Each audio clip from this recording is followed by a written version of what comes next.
Fernando Álvarez Uría es catedrático de Sociología en la Universidad Complutense de Madrid y nos acompaña hoy en Sin Distancias para hablar sobre su último libro titulado El reconocimiento de la humanidad, España, Portugal y América Latina en la génesis de la modernidad.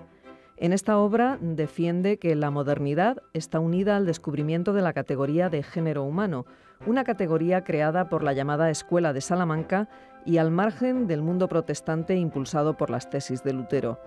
Para hablar con él de esta obra nos acompaña también Antonio García Santesmases, que es catedrático de Filosofía Política en la UNED.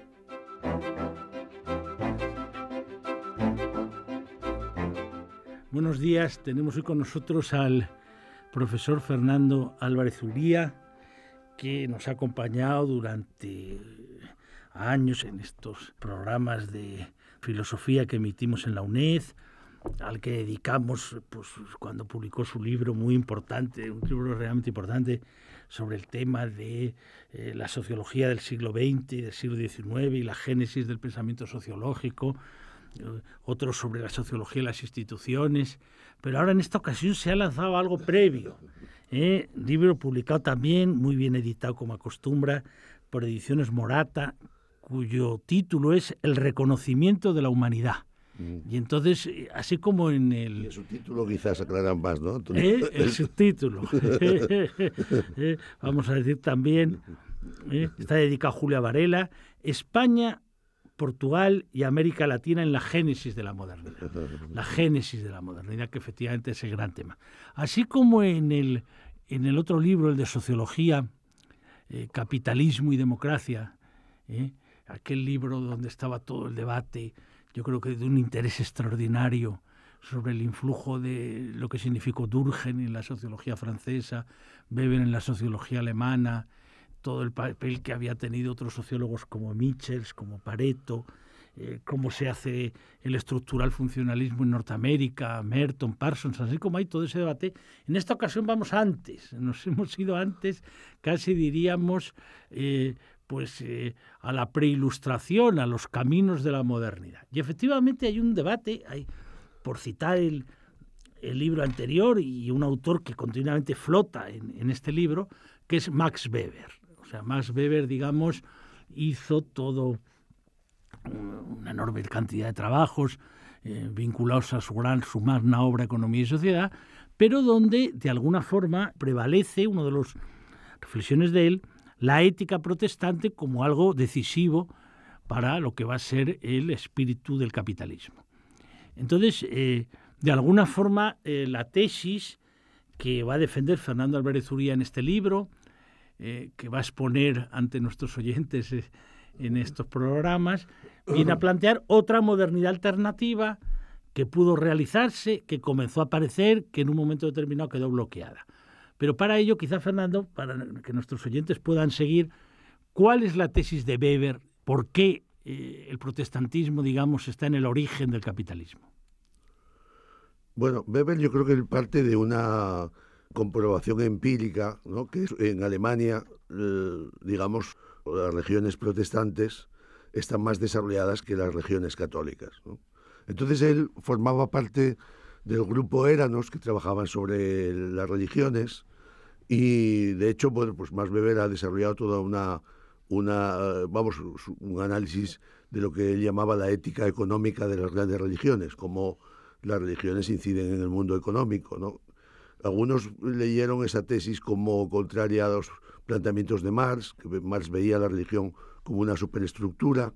Entonces Weber, digamos, intenta demostrar que efectivamente las religiones tienen una incidencia en el desarrollo económico. Y la tesis que él defiende en esos dos artículos que después se publicaron en forma de libro, pues es que el protestantismo, hay una afinidad selectiva, podemos decir, entre protestantismo y capitalismo, en el sentido de que el protestantismo proporciona a la acumulación primitiva de capital pues una especie de alma, un ethos, una ética, un método, es decir, que lo que él llama también el ascetismo intramundano de los protestantes, efectivamente implica un trabajo cotidiano, un trabajo diario, el ahorro, el no gastar, una vida ascética, es decir, que los protestantes cuando trabajan y metódicamente pues se enriquecen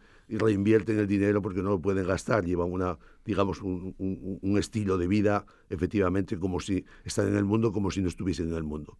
Entonces, efectivamente, Weber yo creo que defiende esta tesis y con mucha fuerza, ¿no? El desarrollo del capitalismo pues está íntimamente vinculado a la ética económica de las grandes religiones y concretamente el protestantismo, y al mismo tiempo defiende una tesis que es la que yo cuestiono aquí, que es que la modernidad viene también del mundo protestante. Es decir, yo cuestiono esa tesis porque me parece que en parte, por ejemplo, otros sociólogos como Merton habían establecido también una afinidad entre la ciencia moderna y el mundo protestante.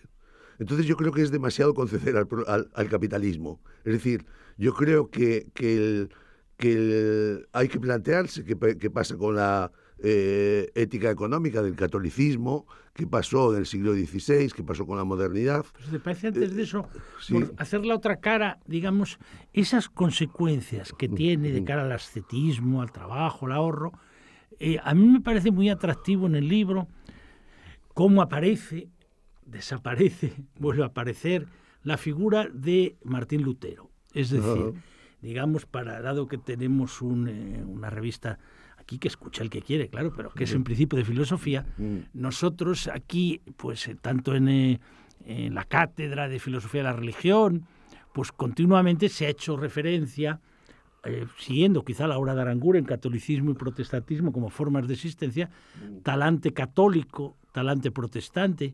Y hay un punto que a mí me interesaría que tú desarrollaras, y es un poco, para después ir adentrándonos en tu obra, ¿no?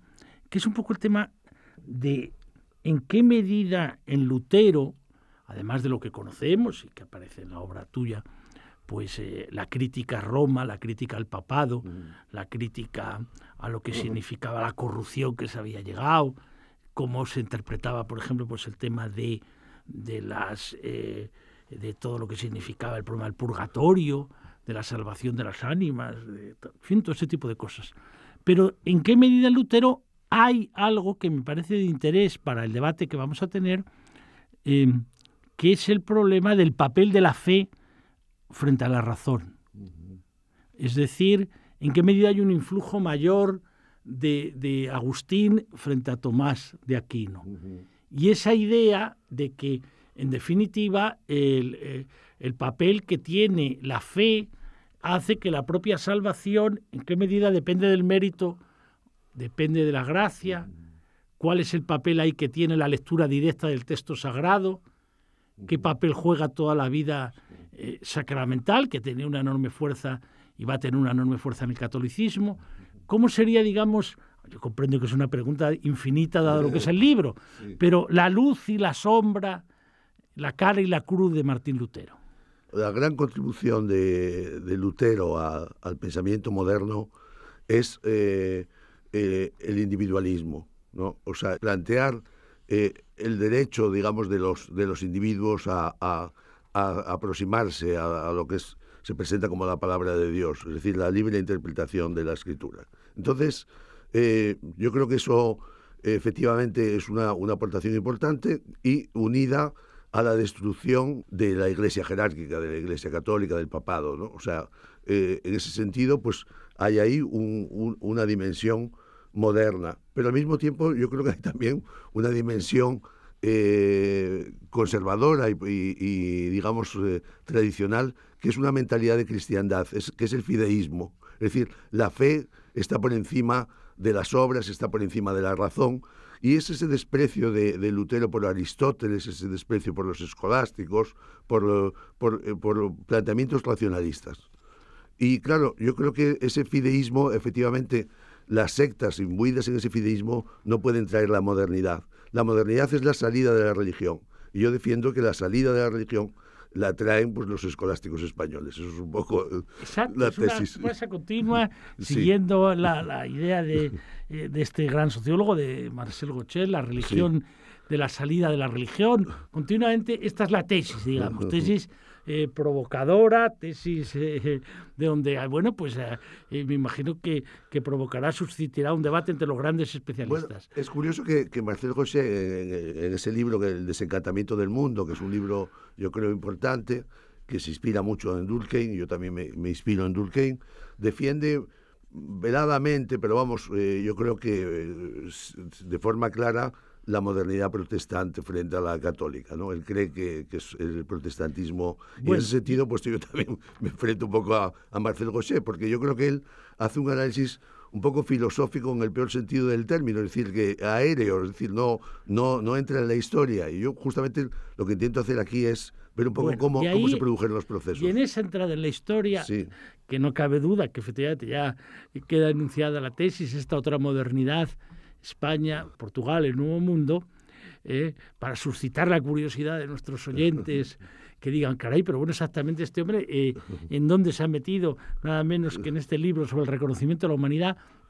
Vamos a ver, hay un punto que es de interés, que también me ha provocado el recuerdo a la gran figura de Fernando de los Ríos, que estudió todo ese tema, religión y Estado, en la España del siglo XVI y el efecto que él tenía. Tiene que ver con el problema que dices de la libre interpretación y de la libertad de religión, la libertad de conciencia, porque en definitiva la atracción, el enorme atractivo que tiene tu interpretación es una interpretación que de alguna forma queda en el capítulo último cuando se dice la modernidad bloqueada, el triunfo de la contrarreforma, es decir, ¿cuál era la vía de una modernidad alternativa a esta modernidad protestante del individualismo, de la libre interpretación? Una modernidad que efectivamente es la que después cuaja más, porque de alguna forma cuaja más en el sentido de la idea de que cuando decimos modernidad, tú muchas páginas del libro vuelves sobre eso. ¿Qué entendemos? Pues unos dicen, pues oiga, la revolución científica, otros el renacimiento artístico, otros los descubrimientos geográficos, otro el inicio de un mundo feudal que comienza a ser un mundo que entra en la modernidad del Estado-Nación, otros en qué medida en la creación del Estado-Nación juega un papel, por ejemplo, importante el protestantismo, la propiedad de la propia lengua, otros la libertad de imprenta. Se dan muchos argumentos, mucha razón. Pero no cabe duda que tanto en Fernando de los Ríos como en Azaña, como los que van a tratar continuamente de ver por qué España de alguna forma quedó bloqueada, entró en declive, pues en ese punto la generación de 14, el propio Ortega, pues continuamente se plantea qué es lo que ocurre desde Felipe II hasta fracaso de las Cortes de Cádiz, hasta la España de la Restauración, hasta que llega el 14, el intento de salir de ahí. Entonces la idea un poco es de que España queda sepultada por Trento, por la contrarreforma, queda sepultada por la idea de esa fusión entre poder político y poder espiritual, y que eso hace que incluso la posibilidad de una religión alternativa y de una modernidad alternativa hubiera quedado sepultada. Quizá el interés de tu libro está en mostrar la cosa previa, es decir, ir viendo cómo ese descubrimiento suscitó un debate de una intensidad extraordinaria que en un momento determinado, pues, digamos, hace que triunfa al final, pero esto ya casi, digamos, el final del libro, Trento y la mentalidad contrarreforma. Pero hasta llegar ahí, ¿qué es lo que ocurre? ¿Cómo podía haber sido esa otra modernidad que al final quedó bloqueada? Bueno, es una muy buena pregunta. Yo creo que yo defiendo que la modernidad está vinculada al descubrimiento de la categoría de género humano. Y en ese sentido, bueno, pues yo creo que es una tesis bastante durkheimiana, Durkheim en las formas elementales de la vida religiosa frente a los empiristas y frente a los racionalistas, ¿no? Que en filosofía pues habían analizado el origen de las ideas.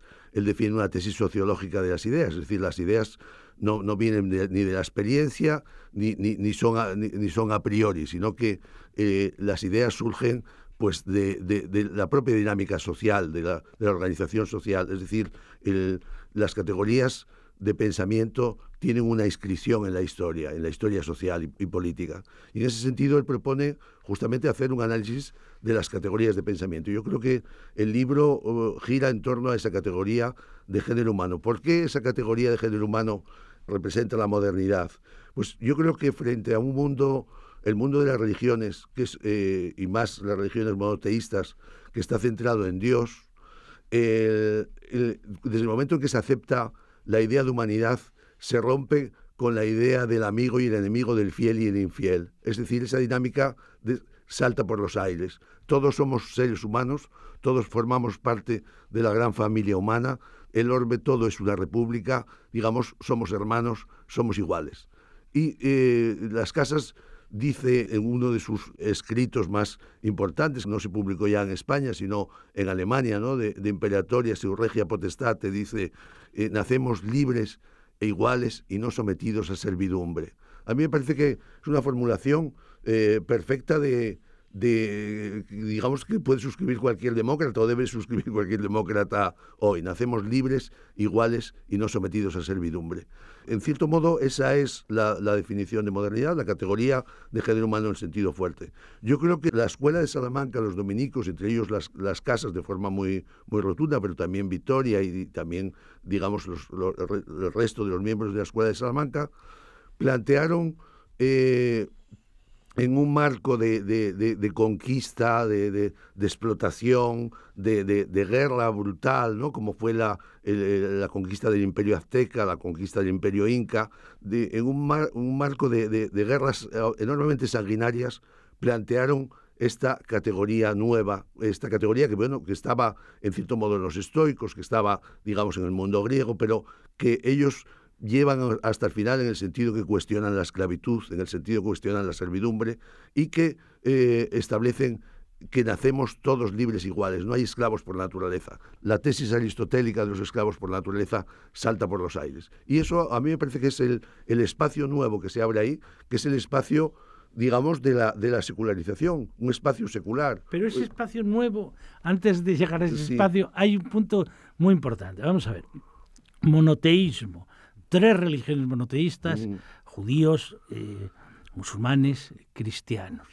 Como tú sabes, hay toda una interpretación, ya sé que enormemente discutible hoy, pero que también aparece de alguna forma en la obra, en tu obra, en que medida la nostalgia de la España, de las 3 culturas, la idea de que en qué medida había, con todas las dificultades, una convivencia mayor o menor entre cristianos, musulmanes, judíos, en qué medida eso, de alguna forma, viene a quedar, digamos, esa perspectiva, quedar completamente abandonada en la medida que se produce con los reyes católicos, pues la expulsión de los judíos, se produce a la vez la idea de que tiene que haber una religión oficial, que va a ser al principio la cristiana, después ya vendrá el debate católicos protestantes, con Carlos V, con Felipe II, y donde a la vez está claramente la idea del fiel, del infiel, la imagen de Granada. Entonces, todo eso que, digamos, la gente, algunos nuestros habrán visto en esta película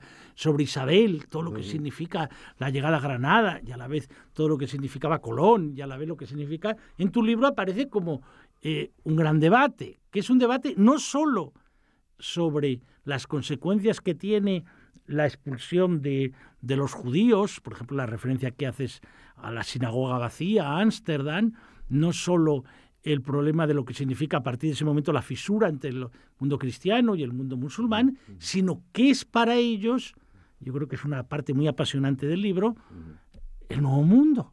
El nuevo mundo son fieles, son infieles, se les puede conquistar, hay derecho a conquistarlos, se les debe conquistar porque hay oro que nos interesa mucho para poder acumular o porque los vamos a llevar a la verdadera fe, cómo cumplen las funciones que le designa, que les prescribe la reina católica y después Carlos V, los que van allí, cuál es el debate entonces desde Montesinos para acá, cómo es, porque esa parte aparece continuamente en tu obra. Sí, bueno, es que yo creo que es un poco cómo se produce esa ruptura, ¿no? Efectivamente, como tú dices, 1492 es el año del descubrimiento de América, pero es el año también de la conquista de Granada y el año de la expulsión de los judíos. Yo creo que ellos, yo creo que, no sé si ellos fueron conscientes de la ruptura que representaba su pensamiento. Yo no sé hasta qué punto. Yo creo que en las casas sí hay, él dice, yo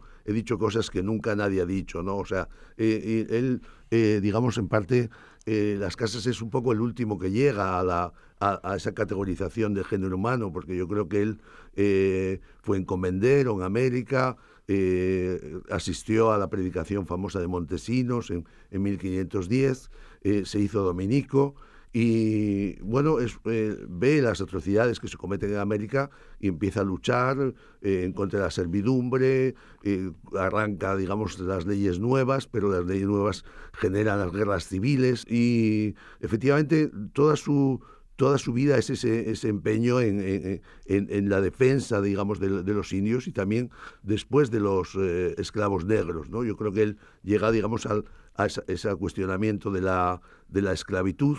Entonces, yo creo que es el último, digamos, que llega a un poco a esta categoría en la famosa polémica con Sepúlveda, la famosa controversia de Valladolid.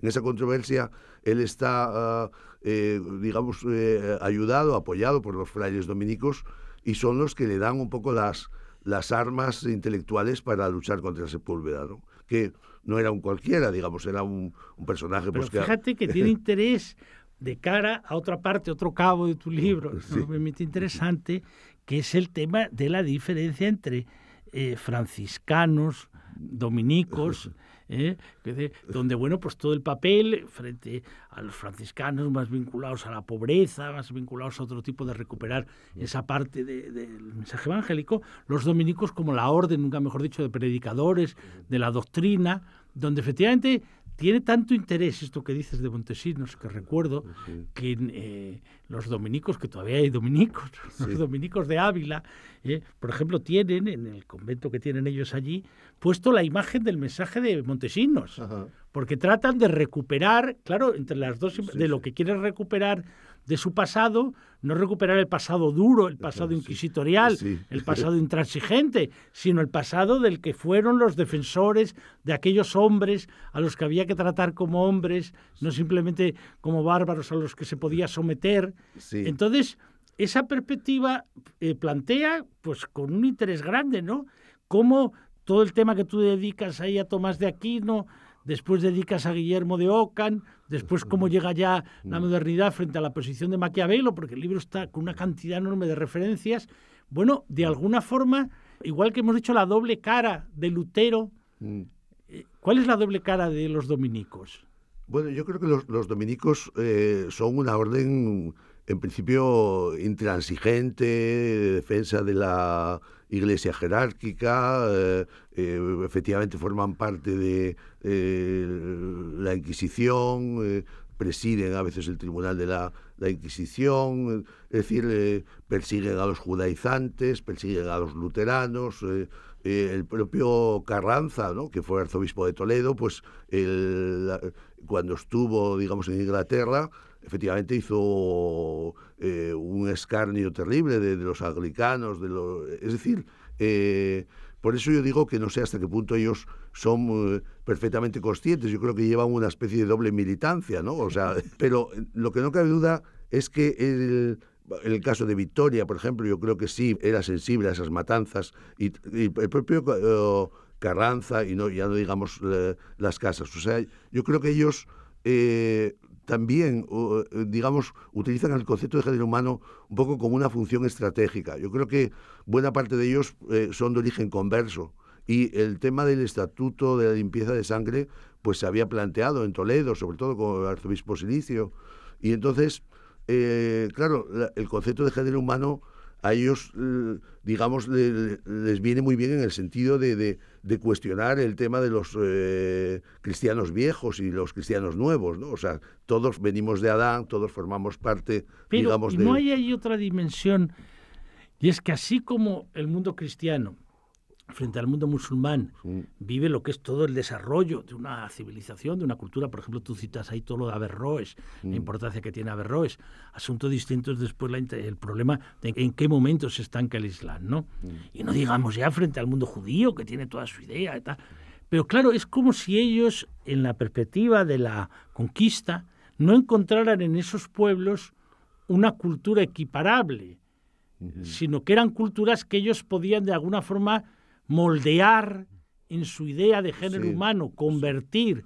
O sea, no era la misma la tensión entre dos religiones monoteístas que la que se podía dar, o la que ellos vivieron, entre la fe verdadera que ellos traían y las costumbres ancestrales de aquellos indios que ellos podían moldear.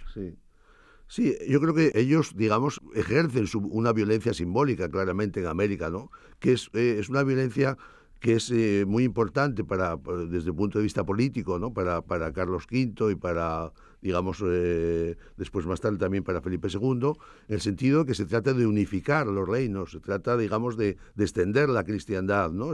Digamos, de mantener una unidad simbólica.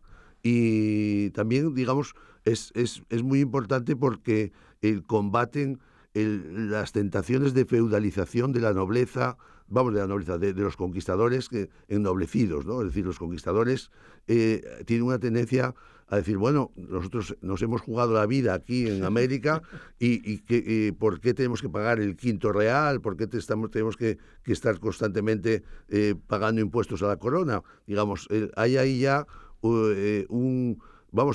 ejemplo, la famosa carta de Lope de Aguirre a Felipe II, ¿no? O sea, se independiza de cualquier tipo de dependencia con respecto al rey, ¿no? O sea, hay ahí la idea de alzarse con la tierra. Nosotros hemos luchado por esta tierra, hemos combatido en justa guerra, dicen ellos, y por lo tanto esto pues es nuestro. Entonces, el papel ahí de la Iglesia es importante porque la Iglesia va a temperar un poco esas tendencias autocráticas de los conquistadores y, por otra parte, efectivamente son un poco como funcionarios reales. El Regio Patronato, el Papa ha cedido a los reyes españoles pues prácticamente la gestión de la Iglesia, ¿no? Bueno, pues tenemos que terminar aquí este primer programa. Rogamos a Fernando que nos acompañe en un segundo programa porque está ese capítulo apasionante sobre Carranza y todo lo que le ocurrió a Carranza y todo el final de Carranza, el paso de Carlos V a Felipe II, en fin, todo ese tema que nos llevará a un próximo programa y nada menos que la aparición de los jesuitas frente a los dominicos como elemento esencial. Recomendamos vivamente su libro, El reconocimiento de la humanidad, como él dice muy bien, España, Portugal y América Latina en la génesis de la modernidad. Bueno, Fernando, pues nada más y muchas gracias. Pues muchas gracias, Antonio.